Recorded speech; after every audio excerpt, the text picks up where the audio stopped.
Faitness pero supalpal sa mga ate. Molde step up. CMFT big chance sa Final Four. Sharma di umubra kay Medi. Pero again, kapiyad sa kalimutang mag-subscribe, take notification bell para update kayo dito sa ating channel. And it's a sweep para sa Chocomucho Flying Titans kontra sa Kerry Chargers upang mas mapalakas ang kanilang kapit sa tough road to Final Four. Yan ay matapos silang walisin ng Chargers in 3 straight sets sa mga score na 25-23, 25-21 at 25-19. In fairness, medyo low-key lang ang mga swagan sa game na ito na medyo malayo sa ni-expect natin. Lalo pa mga players ng both teams ay notorious na mga swag players. Pero medyo toned down ang mga ito, although di pa rin maiwasan ang mga tinginan sa net, lalo na ang mga Ateneo girls na naglalaban-laban. Main nga dyan si Faitness Peros na ilang beses nasupalpal ng kanyang mga ates na sina Madi Madayag at Dina Wong. Unang set, nagparamdam ang Chocomucho bannered by their new starter na si Kat Tolentino. Tila nag-stick na nga si Coach Dantes of infielding in Katol as their starting opposite instead of Viray. Kasama ni Kat, nagparamdam na rin ang duo ni Cici Rondin at Isa Molde sa open side. Tila so strong pa rin ang duo na ito for Arcadi's defense.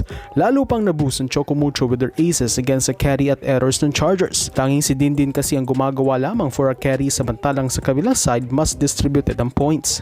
Lalo na ang mga maagang nagparamdam na sina Madi Madayag na halos nadalawahan ang kanyang mga ka-alumni sa Ateneo na sina Faitness Peros at Erica Raagas. Nagtangkang bumawi ang Akari sa pamamagitan na rin ng kanilang main blocker na si Ezra Madrigal na pinatikim si Rondina ng supalpal. Pero sa huli, mas nanaigang kapit ng Chocomucho to win the tight set.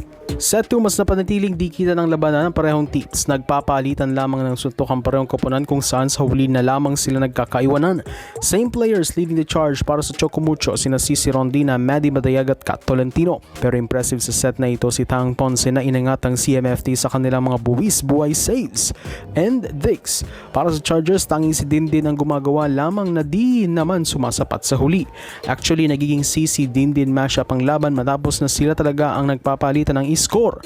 Sa huli, tinapos ang set ng block ni Medi Madayag. Sa huling set, set 3, tila nawala na ng gana ang Chargers na lumaban. Sabayan naman ng mas ganadong Flying Titans na tapusin na ang laro. At true enough, iyon nga ang nangyari matapos na makakuha na ng Chocomucho ang laro upang manatiling nasa itaas ng liga.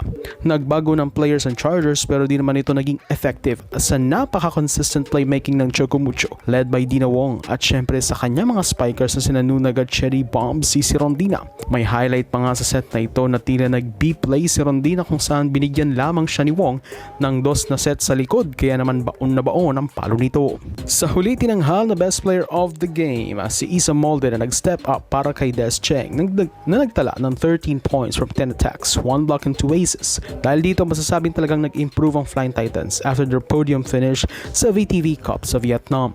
Tila mas kalmado ang koponan at mas nanggagamay na nito ang sistema ni champion coach Dante Alinsunurin. Anyways, matapos na laro, masasabing medyo mahirap na ang Akari para sa Final Four race, samantalang ang Chocomucho naman ay buhay na buhay pa para sa semis dream nila.